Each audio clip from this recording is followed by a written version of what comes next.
Halloween in Anopha, based on the Railway series by the Reverend W. Audrey, illustrated by Richard Courtney. It's a Thomas and Friends book.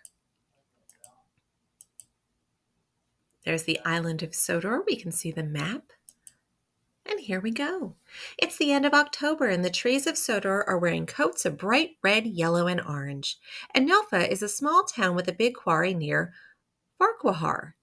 Thomas is working at the quarry with his friend Mavis the diesel engine. During the day, there is a lot going on. People are coming and going, and Thomas and Mavis are kept busy pushing freight cars full of supplies and pulling loads of dirt and stone. It's a lot of hard work, but Thomas likes working with Mavis. But at night, the quarry is a scary place. The workers have all gone home, and it's very quiet and dark. The wind makes funny noises, and the moon makes funny shadows. Each day seems shorter and colder. Thomas is glad that Mavis is there. Mavis and Thomas are both excited about Halloween. They like to try to scare each other with stories of ghosts and graveyards. One night, Thomas was telling Mavis about the ghost of the Black Lock. Suddenly, there was a loud crash. Both engines were very startled and quite scared. They were looking all around when a raccoon walked out of the trash shed. Thomas peeped loudly. Then it was the raccoon's turn to be startled. Thomas and Mavis laughed. One morning, the quarry was especially busy. Everyone was working even harder than usual. Ropes were being hung from the trees around the quarry, and tables were being set up everywhere. And a large pile of wood was being centered in an even larger circle of stones. Just then, Thomas's driver hurried up. "Off we go, Thomas. We are going into Anopha to pick up an important special." "What are we picking up?" asked Thomas. "We have to get the children for the big Halloween party, and we don't want to be late." Thomas was very excited. He couldn't wait to see all of the children in their costumes. On his way into town, Thomas saw a black cat dart across the tracks and disappear into the bushes on the other side. "Thomas, did you know it is bad luck if a black cat crosses your tracks?" said his driver. "It's not my fault," peeped Thomas. "That cat didn't stop at the crossing signal."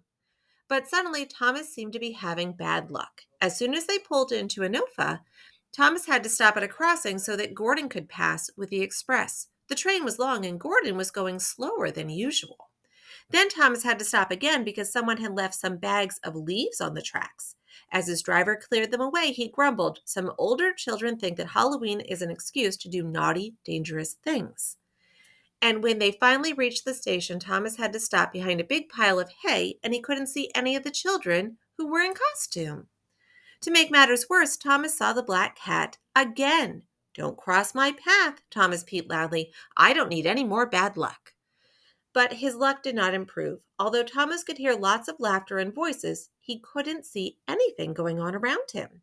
"This is terrible," he complained. "I cannot see a thing." "No time to chat, Thomas," answered his driver. "We have to get back to the quarry and fast." On the way back to the quarry, Thomas had to stop at another signal. This time it was Bertie who went sailing by. "Toot, toot, slow coach," beeped Bertie. "See you there." Thomas was very frustrated. Finally, Thomas chugged into the quarry. As soon as he stopped, children started streaming out of his coaches. They were all in costume as they rushed past Thomas. No one stopped to say hello or show off what they were wearing. "Sorry, Thomas," said his driver. "We're a bit late and the children have to hurry to line up for the costume parade. But we are in the perfect spot to see everyone walk by." Sure enough, soon princesses and ghosts, goblins and pirates, witches and clowns started walking past. Every costume got a round of applause.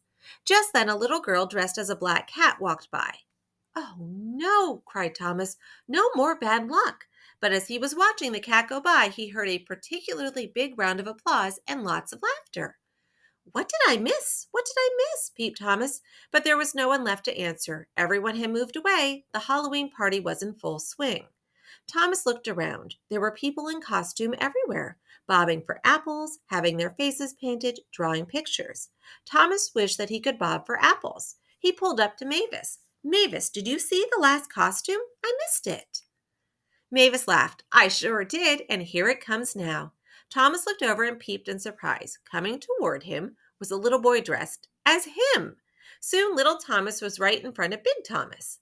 "My name is Thomas," said little Thomas, "and you are my favorite engine." And he leaned forward and gave Thomas a shiny red apple. Thomas peeped proudly, and then it was time to light the bonfire. Everyone watched the large bonfire. There was singing and laughter, and Sir Topham Hatt even told a scary story. Next year, I would like to dress up, whispered Thomas.